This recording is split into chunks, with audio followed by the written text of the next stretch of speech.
Salut les disciples de la boxe, c'est Jean-Charles, j'espère que vous allez bien, bienvenue sur les podcasts de Boxe Attitude. Aujourd'hui je change un petit peu le format, comment va la boxe, comment va la boxe. Et en fait ce que je vais faire c'est que je vais vous donner toute l'actualité de la boxe, c'est-à-dire les résultats, mais aussi les combats à venir, mais encore les rumeurs, un petit peu les informations qui circulent. Et je vais le faire catégorie par catégorie, en partant de la plus petite jusqu'à la plus lourde. Avant, je coupais ça en 3 rubriques. Je faisais catégorie par catégorie les résultats. Ensuite, je donnais les informations un peu croustillantes. Et je finissais par les combats à venir. Donc maintenant, je fourre tout en passant catégorie par catégorie. Quand il y a des catégories, il n'y a pas vraiment d'informations à dire, je les zappe. Là, par exemple, on va tout de suite à la catégorie des mimouches. Et je vous annonce que le 23 janvier, pour ceux qui ne le savaient pas, on aura la défense de titres WBA et WBC de Kenshiro Teraji contre Carlos Canizales. Donc voilà, Kenshiro Teraji, l'un des meilleurs boxeurs actuellement en activité, l'un des plus impressionnants. Il fait une année 2023 magnifique et il attaque très fort l'année 2024. Donc je vous invite vraiment à vous intéresser à ce boxeur, à regarder de ses combats. Et clairement, c'est un boxeur qui mérite d'avoir sa place dans le top 10 pound for pound de Ring Magazine. J'espère que prochainement, il fera son entrée. Je trouve qu'en tout cas, il le mérite plus que d'autres combattants. Mais c'est vrai que les petites catégories, vous le savez bien, elles sont un petit peu négligées. Je passe à la catégorie des super mouches. Nous avons la championne japonaise WBO, Mizuki Hiruta, qui a 27 ans et qui a battu par KO au 6e round la coréenne Ji-Yoon Park, qui a 38 ans. Chez les poids coqs, nous avons Jason Moloney, qui a conservé sa ceinture WBO des poids coqs, bien entendu, dans une décision assez partagée contre Saúl Sanchez. Alors, je n'ai pu voir que quelques rounds de ce combat. Les derniers rounds, c'était un combat très disputé, mais de ce qu'il en ressort, de ce que j'entends, c'est que peut-être que la décision est allée un petit peu en la faveur de l'Australien et peut-être qu'elle ne serait pas si juste. Mais encore une fois, je prends envoyer des gants quand je prononce ces mots parce que je n'ai pas vu le combat complètement et je ne peux pas vraiment me prononcer en disant oui, j'estime pour moi qu'il y a clairement un vol. Mais en tout cas, ça avait l'air d'être un superbe combat, pourquoi pas une revanche pour Jason Moloney contre Saúl Sanchez. Chez les supercoqs, je tiens à vous annoncer que Naoya Inoue, 30 ans, est boxeur de l'année 2023 de Ring Magazine. Je crois que toutes les distinctions ont nommé Naoya Inoue boxeur de l'année. Donc il y avait un petit débat entre est-ce que ça serait Inoue ou est-ce que ce serait Crawford. Inoue a remporté le titre. Je ne crois pas que Ring Magazine n'a encore donné toutes ces distinctions dans toutes les différentes rubriques, les différentes sélections de combat de l'année, entraîneur de l'année, etc. Mais en tout cas, c'est Naoya Inoue qui a remporté cette distinction. Et c'est quand même un grand plaisir de voir Naoya Inoue remporter ce titre. On en fera une émission spéciale en direct sur Boxe Attitude, sur la chaîne principale. Normalement, jeudi 18 janvier, c'est pas certain parce que j'ai des problèmes familiaux à régler. Donc, je vais sûrement être en déplacement en courant de cette semaine. Donc, on va très certainement reporter le live où il sera bien le 18 janvier. Je vous tiendrai au courant dans l'espace communauté de la chaîne Les Podcasts de Boxe Attitude. Je vous tiendrai au courant un petit peu de tout ça. Mais pour moi, c'est quelque chose d'historique et c'est important d'en faire un live, de discuter de cette année 2023, de débattre autour des combattants qui ont marqué cette année 2023 et pourquoi Naoya Inoue, clairement, d'avoir ce titre, c'est quelque chose d'exceptionnel, d'historique et il faut qu'on le marque d'une pierre blanche. Je passe à la catégorie des poids légers. Je zappe quand même les poids plumes et les super plumes qui sont mes catégories préférées. Je le place, même si j'ai rien à vous dire dans ces catégories-là, je le place. Il faut suivre absolument ces catégories-là. Mais bref, parlons de la catégorie des poids légers. Il y a une petite info qui va en émoustiller plus d'un. Il est fort probable que Vasily Lomachenko ait à nouveau une chance mondiale contre George Kambosos Jr. Ce serait pour le titre IBF. Vous savez que Haney, qui avait réunifié les ceintures, est monté chez les super légers. Donc, il a laissé ses ceintures chez les poids légers. Donc, elles vont toutes être remises en jeu. Et il est probable que Vasily Lomachenko redevienne champion du monde. Mais attention, Kambosos peut aussi redevenir champion du monde. C'est lui qui avait arraché les ceintures à Teofimo Lopez. C'est un combat qui m'intéresse beaucoup. Stylistiquement, il est intéressant. Même si Lomachenko, bien entendu, de par son parcours, de par son prestige, on le voit favori dans ce combat-là, mais c'est pas un combat gagné d'avance, loin de là, et je pense que Kambosos, stylistiquement, peut poser beaucoup de problèmes à Lomachenko. C'est un combat que j'attends avec impatience, c'est pas encore fait, ce serait pour mai 2024. Il est fort probable que sur cette période-là, je sois au Japon, parce que j'ai le projet d'aller filmer pendant un combat, d'être accompagnant d'un boxeur français qui va combattre au Japon. C'est Abdel, que vous avez déjà vu plusieurs fois sur cette chaîne, notamment dans la rubrique Comment va la boxe, qui va peut-être revenir sur les prochaines rubriques, on verra bien. Il aura même une rubrique dédiée à lui et son voyage au Japon. Donc il y est en ce moment, et donc pour ceux qui veulent soutenir ce projet, donc que j'aille faire un cœur de boxeur, donc c'est ce reportage que je fais au moment du combat avec un combattant, si vous voulez soutenir ce projet, il y a la cagnotte en ligne que je mets en description de cette vidéo. Donc voilà, si vous voulez mettre un petit sou, chaque petit sou compte pour réaliser ce projet extraordinaire qui est clairement le projet de ma vie sur YouTube. Peut-être que je ne referai jamais un aussi grand projet de toute ma vie. Ceci étant dit, passons à la catégorie des super légers. Chez les super légers, on a eu pas mal d'activités. D'abord, Arnold Barboza Jr. qui a battu pardonnez-moi pour la prononciation, Ndongeni. Xolizani Ndongeni. Alors voilà, il l'a arrêté au 8e round, et c'est vrai que après cette victoire, après ce combat, il y a eu beaucoup... ça a chauffé un petit peu sur les réseaux, parce qu'on a vu des vidéos de l'un qui provoque l'autre, patati patata, donc de Barboza Jr. Moi, je vais vous dire honnêtement, j'ai regardé ce combat que d'un œil, j'ai pas du tout été impressionné par Barboza, j'entends beaucoup son nom revenir, il fait beaucoup parler de lui, mais le boxeur ne m'impressionne pas. Et je préfère regarder le boxeur avant de regarder le bruit qu'il fait sur les réseaux parce qu'il a attaqué un tel ou un tel. Moi, je suis pas impressionné par ce boxeur-là, dites-moi ce que vous en pensez. Bon, il a gagné, rien à dire, mais je suis pas, il m'a pas tapé dans l'œil, voilà. C'était en sous-carte de Virgil Ortiz Jr.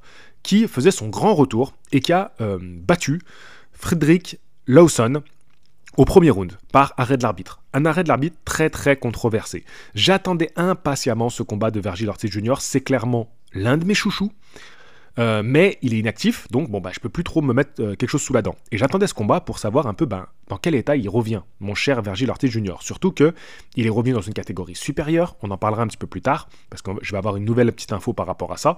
Et j'ai absolument rien à dire de ce résultat. Parce que l'arbitre arrête beaucoup trop tôt le combattant. Bien sûr, il y avait un écart de niveau. Bien sûr, je peux un petit peu comprendre pourquoi il fait ça, mais ça reste scandaleux. Ça reste scandaleux parce qu'on n'a absolument rien vu. Tout le monde était gêné. Tout le monde était gêné de cette situation. Apparemment, il y a eu d'ouverture d'enquête et de patati patata, mais ça ne changera rien.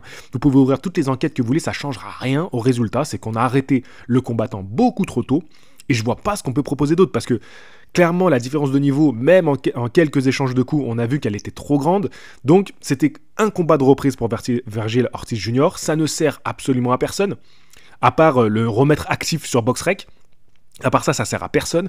Donc, je suis assez frustré. Je n'ai pas fait de réaction jusqu'ici. J'avais pas de raison d'en faire une vidéo. Il y avait absolument rien à en dire. Donc, je vous en parle là pendant ce podcast-là et j'ai hâte de revoir Virgil Ortiz Jr. pour savoir ce que ça va donner. Ce qui est intéressant, par contre, c'est que dans cette carte, on a eu Ismael Barroso, 40 ans, qui a mis KO Ohara Davis. Et donc, il s'empare du titre WBA intérim des super légers. C'est très intéressant parce que ce Barroso, tout le monde va le vouloir. Tout le monde va le vouloir parce que voilà, il détient ce titre intérimaire des WBA. Ça va être clairement le champion le plus abordable, on va pas se mentir. Mais pour la petite histoire, le fait que ce mec à 40 ans soit enfin dans la lumière, il est son moment. Il a battu ce mec, il l'a mis KO, mais quand il l'a touché, croyez-moi qu'il a sauté sur son opportunité, mais comme un chien enragé. Et c'était magnifique à voir. Donc c'est un beau moment de boxe de cette année 2024 là qui commence.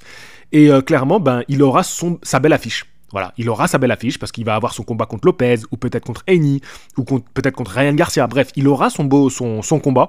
Et c'est beau pour lui, donc je suis très très heureux pour lui, même si je pense pas qu'il sera à la hauteur de l'un de ces grands champions que j'ai cités, parce que oui, Lopez et Haney sont des grands champions, ou même Gervonta Davis, voilà, moi je sens la carotte arriver comme ça, Gervonta Davis qui va devenir champion des super légers parce qu'il va saisir cette opportunité, mais bref, en tout cas, c'est beau pour Ismael Barroso, vraiment, à 40 ans, ce qu'il a fait, c'est fantastique. Normalement, le 8 février, nous aurons Teofimo Lopez contre Jayman Ortiz. Donc, Lopez défendra son titre WBO des super légers. Alors ça, les gars, fantastique. J'ai hâte de vous faire la propagande de ce combat-là. J'ai hâte de vous faire les vidéos la semaine du combat. C'est régalade. J'ai vraiment hâte. Il a été annoncé sur les réseaux par Floyd Mayweather Jr. Alors, l'information a vite circulé. Moi, je me suis désabonné de la page Instagram de Floyd Mayweather, voilà, pour des raisons, son soutien politique et aussi à force de mettre des pubs pour ses stripteaseuses. Moi, j'en ai eu ras-le-bol, donc je me suis désabonné de sa page, même si franchement, ça m'a fait mal parce que j'ai un profond respect pour le boxeur Floyd Mayweather. Hein. C'est pas Floyd Mayweather Jr. qui nous aurait fait un Fury Ngannou, si tu vois ce que je veux dire. Non, Floyd Mayweather, lui, quand il a fait ses combats un peu bidons là, lui, il était au rendez-vous, lui, il était carré, lui, il se comportait en bonhomme. Mais bref, ce n'est pas le sujet, je vais commencer à m'énerver. Donc, Floyd Mayweather Jr. a annoncé sur ses réseaux que Ryan Garcia affronterait Rolando Romero. Je vous rappelle que Floyd Mayweather, pourquoi elle est importante cette information, c'est qu'il y a quand même Mayweather Promotion. Donc, il a des boxeurs de qui il s'occupe, notamment Rolando Romero. Donc, s'il balance ça, il y a de fortes chances que ça se fasse, ou en tout cas que ça soit en forte négociation. Voilà, donc c'est un combat que je trouve intéressant. Certains me diront, oui, mais Ryan Garcia, il a évité Devin Haney pour affronter Rolando Romero. C'est totalement logique qu'il fasse ça. Je vois pas pourquoi on lui reprocherait. Devin Haney, il a beaucoup mieux à faire. Aujourd'hui, ils ne sont pas dans la même cour. Ryan Garcia, s'il doit passer par Rolando Romero pour retrouver du crédit, pour avoir un jour une chance mondiale, moi, je pense que c'est la logique sportive qui est respectée et je trouve ça très bien. Et même Garcia Romero, c'est un combat qui est spectaculaire, c'est un combat qui est attractif, c'est un combat qui fait sens. Chez les poids welter, nous allons avoir Natasha Jonas qui va combattre contre Mikaela Mayer pour le titre IBF de cette catégorie. Ça sera le 20 janvier. J'ai vraiment hâte de voir ce combat-là. Moi, j'aime beaucoup la boxe féminine et notamment Mikaela Mayer, que j'aime. Bon, Natasha Jonas aussi, mais Mikaela Mayer, ça fait partie de mes chouchous. Je vous l'avais dit dans la vidéo sur la chaîne principale, mes chouchous de l'année 2023, il y a Mikaela Mayer. Dans cette même catégorie des poids welter, chez les garçons cette fois-ci, nous parlons un petit peu du combat revanche entre Terence Crawford et Errol Spence Jr.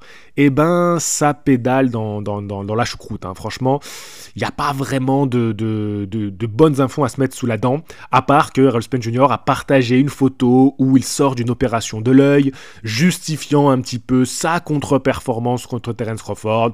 Bon, allez, si ça peut donner un petit peu espoir aux fans de Errol Spence Jr. qu'il fera peut-être mieux dans un combat revanche, peut-être dans une catégorie supérieure, peut-être. En attendant, Terence Crawford, c'est lui qui est rentré avec Eminem, c'est lui qui est monté avec un filet de pêche, c'est lui qui est rentré en mode la faucheuse et c'est lui qui est reparti avec toutes les ceintures. Voilà, ça c'est les faits. Donc, ceci étant dit, moi, un combat revanche Crawford-Spence, je m'en cogne. Par contre, Crawford qui prendrait Ennis, oh, je veux bien voir ça. Errol Spence Jr. qui monterait dans la catégorie des super welter pour aller tenter de redevenir champion du monde, ça, je veux bien voir. Donc voilà, ça m'intéresse plus. En parlant des super welter, la catégorie supérieure, nous avons Vergil Ortiz Jr., je vous parlais de son retour.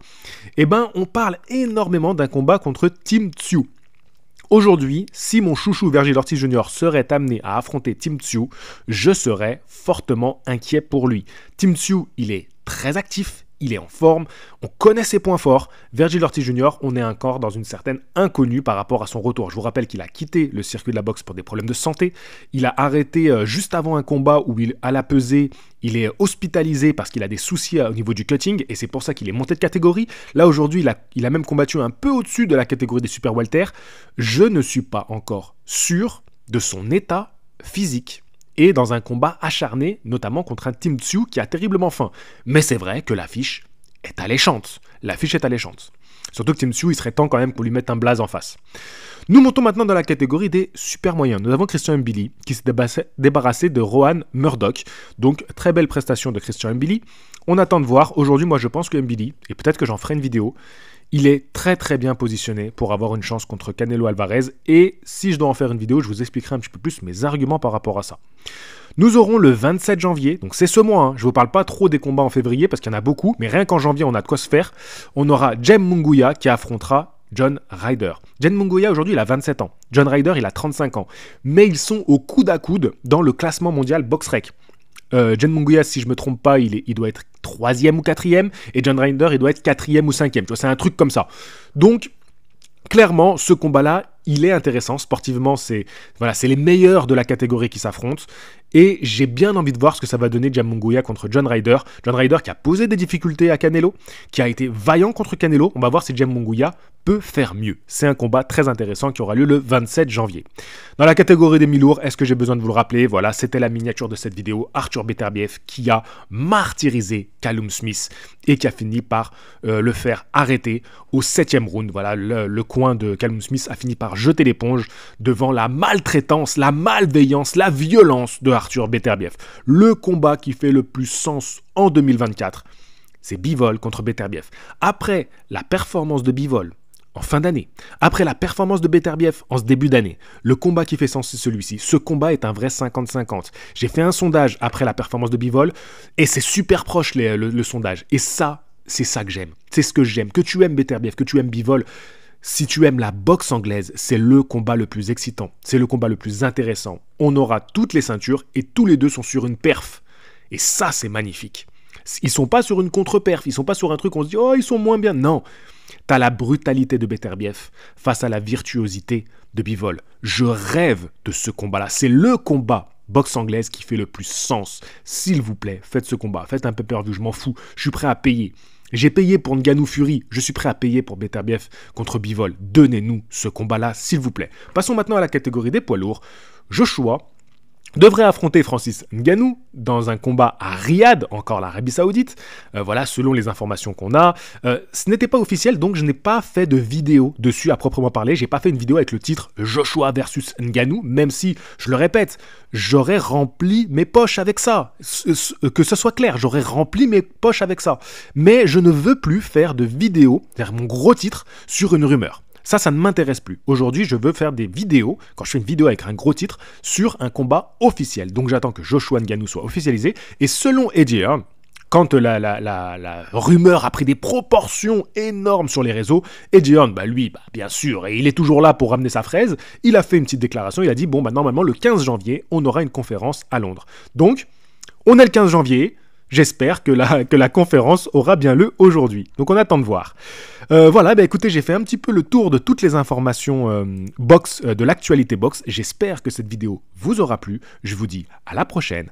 Fighting!